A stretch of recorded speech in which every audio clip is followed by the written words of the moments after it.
નમસ્કાર દોસ્તો, સ્વાગત છે આપ સર્વનું તમારી પોતાની YouTube channel ocean coaching classes પર। આજે આપણે ધોરણ 9ના હિન્દી વિષયની ગાલા સ્વાધ્યાય પોથીના પાઠ નંબર 9 નિર્ભય બનોનું સંપૂર્ણ સોલ્યુશન આ વિડીયોમાં જોવાના છે। મિત્રો, આપણી આ ચેનલ ઉપર ધોરણ 9ના હિન્દી વિષયની ગાલા સ્વાધ્યાય પોથીના બધા જ પાઠના વિડીયો સોલ્યુશન્સ મૂકવામાં આવેલા છે, જેની લિંક તમને નીચે ડિસ્ક્રિપ્શન બોક્સની અંદર મળી જશે। મિત્રો, ધોરણ 9ના હિન્દી વિષયની ગાલા સ્વાધ્યાય પોથીના બધા જ પાઠના સોલ્યુશનની પીડીએફ આપણી એપ્લિકેશન ઉપર મૂકવામાં આવેલી છે, તો જરૂરથી એપ્લિકેશન ડાઉનલોડ કરી અને તમામ સોલ્યુશનનો અભ્યાસ કરી લેજો। મિત્રો, આપણા વોટ્સઅપ ગ્રુપમાં પણ જરૂરથી જોડાઈ જજો, જેથી કરીને આવનારા તમામ વિડીયો સોલ્યુશન જે છે તેની અને પીડીએફની લિંક તમને નીચે ડિસ્ક્રિપ્શન તમારા વોટ્સઅપ ગ્રુપ ઉપર મળતી રહે। ચાલો તો શરૂ કરીએ ધોરણ 9ના હિન્દી વિષયની ગાલા સ્વાધ્યાય પોથીના પાઠ નંબર 9 નિર્ભય બનોનું સંપૂર્ણ સોલ્યુશન। વિભાગ એ ગદ્ય આધારિત। એમાં પ્રશ્ન નંબર 1માં કહ્યું છે કે સહી વિકલ્પ ચुनकर रिक्त स्थानों की पूर्ति कीजिए। એમાં પહેલો સવાલ, પ્રિયોદા ખાલી જગ્યા કે લીએ મુઠિયા વસૂલતા થા, તો જવાબ આવશે સન્યાસી આશ્રમ। ત્યાર પછી બીજો સવાલ, એક દિન ઉઠાકર ખાલી જગ્યા મેં ફેંક દૂંગા ખુદ તैरने लगेगा, તો અહીંયા વિકલ્પો આપણને નદી અને ઝીલ આપ્યું છે, તેમાંથી જવાબ આવશે નદી। ત્રીજું, સૂર્ય નારાયણ पढ़ने में खाली जगह है तो कमज़ोर। चौथું, दल का नियम था कि कोई सदस्य खाली जगह न बोले, तो जवाब आवश्य अपशब्द। पांचवुं, मोना पढ़ लिख कर खाली जगह बनना चाहता है, तो जवाब आवश्य वकील। छठुं, सैलानियों की पंक्तियां खाली जगह दौड़ती नजर आती है, तो जवाब आवश्य घोड़े। मित्रों, આપણે ઓશન કોચિંગ ક્લાસીસ નામની એક જબરજસ્ત એપ્લિકેશન લોન્ચ કરેલી છે।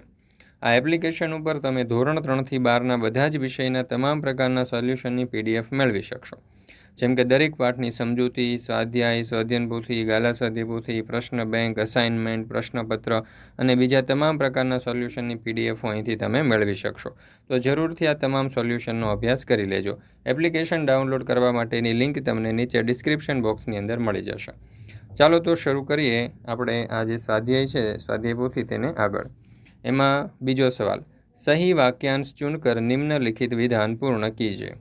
पहलो सवाल, हैजे के रोगी की सेवा के प्रश्न पर मनमोहन चुप रहा क्योंकि, तो जवाब आवश्य विकल्प क, इस बीमारी के नाम से ही उसे डर लगता था।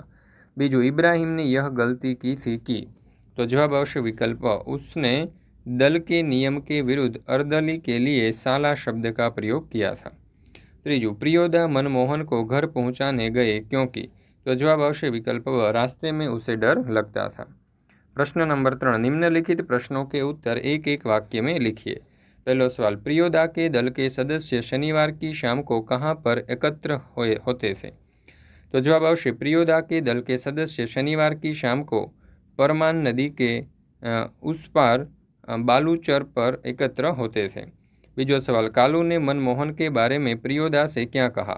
कालू ने कहा कि यह बहुत तेज लड़का है और आपके क्लब का सदस्य बनना चाहता है।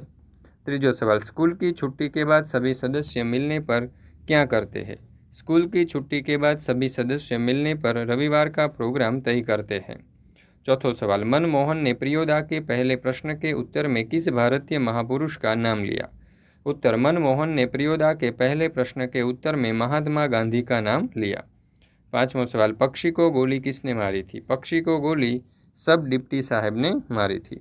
त्यार पछी छठो सवाल, प्रियोदा के मुंह से होल्ट शब्द क्यों निकला। साला शब्द के प्रयोग पर इब्राहिम को उसकी गलती का एहसास कराने के लिए प्रियोदा के मुंह से होल्ट शब्द निकला। सातवां सवाल, मनमोहन को घर पहुंचाने के लिए कौन उसके साथ गया क्यों, तो जवाब आवश्य मनमोहन अकेले घर जाने में डरता था, इसलिए प्रियोदा उसे साथ गया। त्यार पछी आठवां सवाल, सड़क के दोनों ओर कौन से वृक्ष थे। सड़क के दोनों ओर पीपल के बड़े बड़े वृक्ष थे। नौवां सवाल, मनमोहन किसके नाम से डरता था, तो उजड़े हुए मकानों में पहले मुर्दों की चीरफाड़ होती थी। 10वां सवाल, महात्मा गांधी को लोग क्या समझते हैं। महात्मा गांधी को लोग भगवान का अवतार समझते हैं। त्यार पछी आपणे जोईए प्रश्न नंबर 4, निम्नलिखित प्रश्नों के उत्तर 2-3 वाक्य में लिखिए। पहलो सवाल, कस्बे के अधिकांश लोग प्रियोदा और साथियों को क्यों पहचानते थे। उत्तर, प्रियोदा और उसके साथी हर रविवार की सुबह सन्यासी आश्रम के लिए मुठिया मांगकर लाते थे। स्कूल के किसी छात्र या शिक्षक के बीमार पड़ने पर वे उसके अच्छे होने तक की उसकी सेवा करते थे। उनके इसी सेवा भाव के कारण कस्बे के अधिकांश लोग प्रियोदा और उसके साथियों को पहचानते थे। ત્યાર પછી બીજો સવાલ, प्रियोदा की टोली शनिवार को स्कूल से छूटने के बाद क्या करती है? शनिवार को स्कूल से छूटने के बाद प्रियोदा की टोली बालूचर पर जमा होती है। खेलकूद गाने बजाने के बाद प्रियोदा दुनिया भर की खबरें सुनाते हैं। फिर वे रविवार की सेवा का कार्यक्रम तय करते हैं। ત્રીજો सवाल, मनमोहन को तैरता सिखाने के बारे में सूर्य नारायण ने क्या कहा? मनमोहन को तैरना सिखाने की जिम्मेदारी सूर्य नारायण को सौंपी गई थी। इस बारे में उसने कहा कि एक दिन उसे उठाकर पानी में फेंक दूंगा तो खुद तैरने लगेगा। ત્યાર પછી चौथो सवाल, पुल के पास गाड़ीवान क्या कर रहा था? प्रियोदा के दल के सभी सदस्य घर लौट रहे थे। उन्होंने देखा कि पुल के पास एक गाड़ीवान तन्मय होकर एक लोकगीत गा रहा था। पांचवा सवाल, मनमोहन का भय दूर करने के लिए प्रियोदा ने क्या किया? मनमोहन का भय दूर करने के लिए प्रियोदा उसे उस रास्ते से ले गए जो बिल्कुल सुनसान और डरावना था। उन्होंने मनमोहन को वह उजड़ा मकान दिखाया जहां पहले मुर्दों की चीरफाड़ होती थी। लोग मानते थे कि वहां आसपास के पेड़ों पर अब भी भूत पिशाच रहते हैं और प्रेतनियां झुंड बनाकर नाचती है। ત્યાર પછી જોઈએ છઠ્ઠો સવાલ, भूत प्रेत के बारे में प्रियोदा ने मनमोहन से क्या कहा? भूत प्रेत के बारे में प्रियोदा ने मनमोहन से कहा कि 10 काम करने वाला तो खुद भूत होता है। जो खुद भूत है उसे दूसरे भूत क्या डरे। ત્યાર પછી सातवां सवाल, प्रियोदा की टोली का रविवार को क्या कार्यक्रम होता था? रविवार को प्रियोदा की टोली पहले से निर्धारित मोहल्ले में मुठिया वसूलने जाती थी। इसी तरह टोली के कुछ लोग बीमार व्यक्ति की सेवा करने जाते थे। ત્યાર પછી प्रश्न नंबर 5, निम्नलिखित प्रश्नों के उत्तर 5-6 वाक्य में लिखिए। पहलो सवाल, प्रियोदा को सभी लोग क्यों प्यार करते हैं? उत्तर, प्रियोदा बहुत सेवाभावी लड़का है। प्रत्येक रविवार को वह सन्यासी आश्रम के लिए मुठिया वसूलने निकलता है। स्कूल का कोई छात्र या शिक्षक बीमार हो जाए तो प्रियोदा अपने साथियों के साथ उसकी देखभाल के लिए पहुंच जाते हैं। वह तब तक उसकी सेवा करता है जब तक वह पूरी तरह भला चंगा नहीं हो जाता। अपने साथियों के साथ प्रियोदा बहुत आत्मीय व्यवहार करता है। वह उनके गुणों को विकसित करता है और उन्हें निर्भय बनाता है। किसी के बारे में अपशब्द बोलना उसे पसंद नहीं है। इस प्रकार प्रियोदा की सेवा भावना तथा स्नेहपूर्ण स्वभाव के कारण उसे सब प्यार करते हैं। बीजो सवाल, प्रियोदा के दल के 3 सदस्यों के नाम बताइए। प्रियोदा के दल के 3 सदस्य मनमोहन, सूर्यनारायण और इब्राहिम। मनमोहन खूब तेज लड़का है। उसका गला बहुत मीठा है। उसे गाने का शौक है। उसके गाने की सभी प्रशंसा करते हैं। सूर्यनारायण पढ़ने में कमज़ोर है पर उसका शरीर मजबूत है क्योंकि वह रोज 100 दंड बैठक करता है। वह दल के सदस्यों को तैरना सिखाता है। इब्राहिम को अब शब्द साला बोलने की आदत है। सरकारी अफसरों को साला बोलने में उसे कोई बुराई नहीं लगती। वह दलीलबाजी करता है फिर भी क्लब के नियमों का पालन करता है। ત્યાર પછી આપણે જોઈએ ત્રીજો સવાલ, प्रियोदा की टोली कौन कौन से सेवा कार्य करती है? उत्तर, प्रियोदा की टोली सेवाभावी लड़कों का दल है। यह टोली हर रविवार को सुबह सन्यासी आश्रम के लिए मुठिया वसूलती है। इसके लिए उसे कस्बे के मोहल्लों में जाना पड़ता है। स्कूल का कोई छात्र या शिक्षक बीमार पड़ता है तो प्रियोदा की यह टोली उसके घर पहुंच जाती है। टोली के सदस्य रोगी के पूरी तरह स्वस्थ हो जाने तक उसकी सेवा करते हैं। हैजा जैसी बीमारियों में यह टोली लोगों के लिए वरदान बन जाती है। इस प्रकार प्रियोदा की टोली कई तरह के सेवा कार्य करती है। चौथो सवाल, मनमोहन को तैरना सिखाने की जिम्मेदारी किसे सौंपी गई? उत्तर, मनमोहन को तैरना सिखाने की जिम्मेदारी दल के सदस्य सूर्यनारायण को सौंपी गई। सूर्यनारायण रोज 100 दंड बैठक करता था। वह मजबूत शरीर का लड़का था। दल के सदस्यों को वही तैरना सिखाता था। सूर्यनारायण ने कहा कि एक दिन उठाकर पानी में फेंक दूंगा तो खुद तैरने लगेगा। पांचवा सवाल, इब्राहिम ने किस बात के लिए माफ़ी मांगी?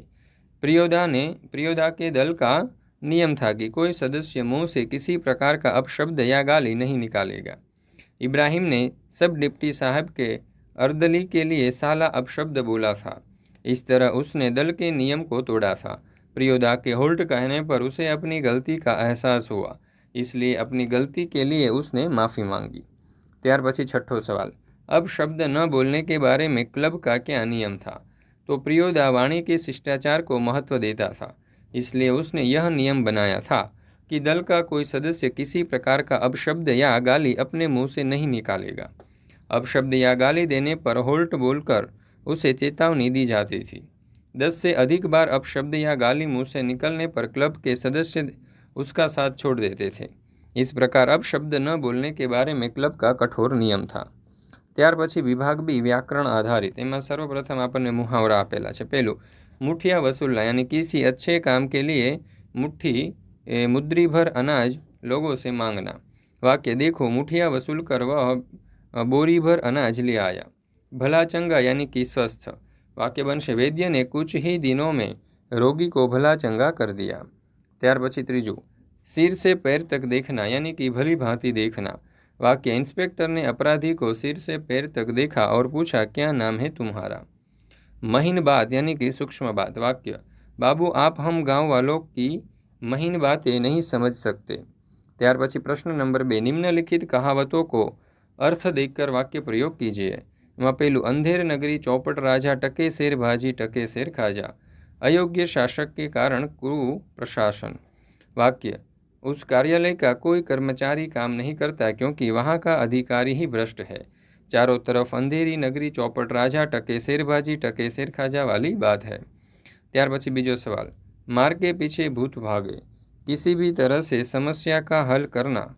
वाक्य, जब समस्या हद से बढ़ जाती है तब सरल उपाय के बजाय कठिन या शिक्षात्मक रवैया अपनाना, इसे कहते हैं मार के पीछे भूत भागे। ત્યાર પછી ત્રીજો સવાલ, कांट की हांडी बार बार नहीं चढ़ती, छल कपट तथा चालाकी से एक ही बार काम निकलता है। वाक्य, एक बार तो तुम मुझे धोखा देकर रुपये ले जा चुके हो, अब मैं तुम्हारी चिकनी चुपड़ी बातों में नहीं आ सकता क्योंकि कांट की हांडी बार बार नहीं चढ़ती। चौथो सवाल, होनहार बीरवान के हो चिकने पात, योग्य व्यक्ति के लक्षण बचपन से ही प्रकट होने लगते हैं। वाक्य, गोपालदास नीरज ने पहली कविता 10 वर्ष की उम्र में ही लिख दी थी। सच है, होनहार बीरवान के होते चिकने पात। ત્યાર પછી પ્રશ્ન નંબર 3, નિમ્નલિખિત શબ્દો કે વિરુદ્ધાર્થી શબ્દ लिखिए। ગરીબનું વિરુદ્ધાર્થી થશે અમીર, પ્યારનું થશે નફરત, સ્વસ્થનું વિરુદ્ધાર્થી થશે અસ્વસ્થ, ગલતનું વિરુદ્ધાર્થી થશે સહી, ઉજળાનું થશે હરાભરા, ઈચ્છાનું થશે અનિચ્છા, બીમારનું વિરુદ્ધાર્થી થશે સ્વસ્થ અને આગ્રહનું વિરુદ્ધાર્થી થશે નિરાગ્રહ। ત્યાર પછી પ્રશ્ન નંબર 4, નિમ્નલિખિત શબ્દો કે પર્યાયવાચી શબ્દ लिखिए। સુબહનું વિરુદ્ધાર્થી સમાનાર્થી થશે પ્રભાત, શામનું સાંજ, દલનું ઝુંડ, કમજોરનું દુર્બલ, મકાનનું થશે ઘર, આગ્રહનું અનુરોધ, તન્મયનું તલ્લીન, વિકલનું વ્યાકુલ, હર્જનું નુકસાન, હૈજાનું કોલેરા, પખેરુનું પક્ષી, ખચડાનું મૂર્ખ, બૂજનાનું સમજના અને ડૈનાનું पंख। ત્યાર પછી પ્રશ્ન નંબર 5, निम्नलिखित शब्द समूह के लिए एक शब्द लिखिए। दूसरों के किए हुए उपकार को मानने वाला तो कृतज्ञ। बीजू, दूसरों के लिए किए गए उपकार को न मानने वाला तो कृतघ्न। त्रीजू, मुर्दों के चीरफाड़ की जगह तो पोस्टमार्टम हाउस, जहां बीमारों को भर्ती करके इलाज होता है तो अस्पताल, पुराना टूटा हुआ मकान या इमारत तो खंडहर, रेतीला नदी पट तो बालूचर, खराब या असभ्य शब्द तो अपशब्द। ત્યાર પછી પ્રશ્ન નંબર 6, निम्नलिखित शब्दों के उपसर्ग पहचान कर लिखिए। निर्भय तो नि प्लस भय, प्रयत्न तो प्र वत्ता यत्न, व्याकुल तो वि वत्ता आकुल, अपशब्द तो अप वत्ता शब्द, प्रत्येक तो प्रति वत्ता एक, अपवित्र तो अ वत्ता पवित्र, अनुरोध तो अनु वत्ता रोध, अनिच्छा तो अन वत्ता इच्छा, निराग्रह तो निर वत्ता आग्रह, प्रशासन तो प्र वत्ता शासन, निष्कपट तो निस् वत्ता कपट, सुक्ति तो सु वत्ता उक्ति। ત્યાર પછી પ્રશ્ન નંબર 7, निम्नलिखित शब्दों के प्रत्यय पहचान कर लिखिए। बच्चा तो बच्चा, बच्चा वत्ता आ, निडर तो नि प्लस डर, शिक्षक तो शिक्षा प्लस क, रोगी तो रोग वत्ता ई, जिम्मेदार तो जिम्मा प्लस दार, अंगेबाज तो अंगा प्लस बाज, विकसित तो विकास प्लस इत, पयोदा तो पयः प्लस दा, सेवाभावी तो सेवाभाव प्लस ई, महत्व तो महत् प्लस त्व, पहलवान तो पहल प्लस वान, डरने वाला तो डरना प्लस वाला। ત્યાર પછી આવશે આંચલિક તો અંચલ પ્લસ ઇક, પીડિતા तो पीड़ा वत्ता ईता, सरकारी तो सरकार वत्ता ई, दिनकर तो दिन वत्ता कर। ત્યાર પછી प्रश्न नंबर 8, निम्नलिखित प्रत्येक वाक्य में से भाववाचक संज्ञा पहचान कर लिखिए। पहलू, प्रियोदा सबको दुनिया भर की खबरें सुनाते थे तो खबर। बीजू वाह बहुत मिठास है आपके गले में तो मिठास। धर्मशाला के पास आकर सभी ने एक दूसरे की विदाई ली, तो जवाब आवशे विदाई। तुम्हारी उम्र में मुझे भी डर लगता है, तो डर। पढ़ने में तनिष्क की तन्मयता बढ़ जाती है, तो तन्मयता। त्यार पछी प्रश्न नंबर 9, निम्नलिखित प्रत्येक वाक्य में से कर्तुवाचक संज्ञा पहचान कर लिखिए। गंतव्य आते ही गाड़ीवान ने गाड़ी रोक दी, तो जवाब आवशे गाड़ीवान। दिनकर के निकलते ही संसार भर में प्रकाश फैल गया, तो दिनकर। त्रीजू, शिक्षा देते हुए शिक्षक ने अपने शिष्यों को जीवन संदेश भी दिया, तो जवाब आवशे शिक्षक। चलो त्यार पछी चौथुं, खेल के दौरान खिलाड़ी ने अपने सारे कौशल दिखाए, तो खिलाड़ी। कहानीकार ने अपनी कहानी की कथा वस्तु का बीज एक सत्य घटना से लिया, तो जवाब आवशे कहानीकार। त्यार पछी प्रश्न नंबर 3, निम्नलिखित प्रत्येक वाक्य में से विशेषण पहचान कर लिखिए। पहलू, सूर्य नारायण पढ़ने में कमजोर है, तो अहींया वाक्यनी अंदर विशेषण आवशे कमजोर। बीजो, लेकिन सरकारी अफसरों को गाली देने में क्या हर्ज है, तो जवाब आवशे सरकारी। त्यार पछी त्रीजो, आपस में बातचीत के सिलसिले में कोई खराब शब्द नहीं बोलेगा, तो जवाब आवशे खराब। त्यार पछी चौथुं, इब्राहिम महीन बात देरी से बूझता है, तो जवाब आवशे महीन। उसका जोड़ा वकील होकर देर तक रोता रहा, तो जवाब आवशे वकील। प्रियोदा का दल बीमार लोगों की सेवा करता है, तो जवाब आवशे बीमार। मित्रों, આપણે ઓશન કોચિંગ ક્લાસીસ નામની એક જબરજસ્ત એપ્લિકેશન લોન્ચ કરેલી છે। આ એપ્લિકેશન ઉપર તમે ધોરણ 3 થી 12ના બધા જ વિષયના તમામ પ્રકારના સોલ્યુશનની પીડીએફ મેળવી શકો છો, તેનો અભ્યાસ કરી શકો છો। જેમ કે દરેક પાઠની સમજૂતી, સ્વાધ્યાય, સ્વાધ્યાયન પોથી, ગાલા સ્વાધ્યાય પોથી, પ્રશ્ન બેંક, એકમ કસોટી, અસાઇનમેન્ટ અને તમામ પ્રકારના સોલ્યુશનની પીડીએફ અહીંથી તમે મેળવી શકશો। તો જરૂરથી આ તમામ સોલ્યુશનનો અભ્યાસ કરી લેજો। મિત્રો, આપણી આ એપ્લિકેશન જે છે તે ડાઉનલોડ કરવાની લિંક તમને નીચે ડિસ્ક્રિપ્શન બોક્સની અંદર મળી જશે।